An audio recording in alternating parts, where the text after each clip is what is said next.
For some of us that are really excited over UFC and all these great fighters, you want to see power? Look at the body of Rasulullah sallallahu alaihi wasallam. Look at the power of Rasulullah sallallahu alaihi wasallam. Such a strong individual, such a powerful individual, that the greatest wrestler of the time, Rukana, he comes in front of Rasulullah sallallahu alaihi wasallam. He says, "Oh Muhammad, you put me to the ground and I become a Muslim." And Rukana had never lost a fight in his entire life. Do you know how strong these Arabs were?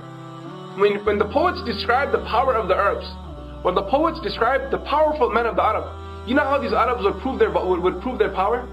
They would take a rope and tie it around their waist. They would take a rope, and what would they do with it? Tie it around their waist. And the other side of the rope, they would tie it on a horse.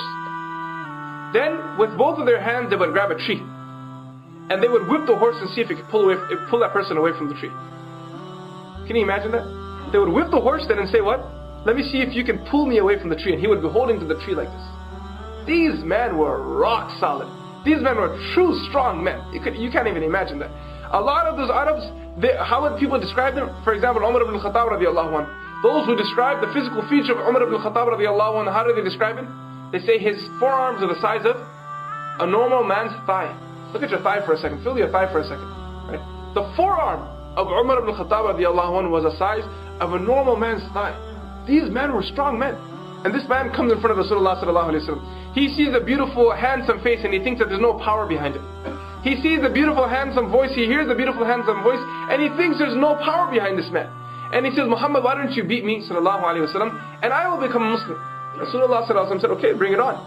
Rasulullah sallallahu alaihi wasallam didn't check it out. He said, "What did he say? Come on, let's go right now, on the spot. Let's go right now." And the person came to Rasulullah sallallahu alaihi wasallam. Came, and Rasulullah sallallahu alaihi wasallam, what did he do to him? He picked him up and put him on the ground. He put him down. He stood up again. He goes, "No, I slipped there." And he made up some excuse, right? Because he couldn't believe it that Rasulullah sallallahu alaihi wasallam just put him down. He said, "Again." And he comes to Rasulullah sallallahu alaihi wasallam a second time. And what does Rasulullah sallallahu alaihi wasallam do a second time? He picks him up again and put him on the ground again. He can't stand in front of Rasulullah sallallahu alaihi wasallam. This is the power of Rasulullah sallallahu alaihi wasallam.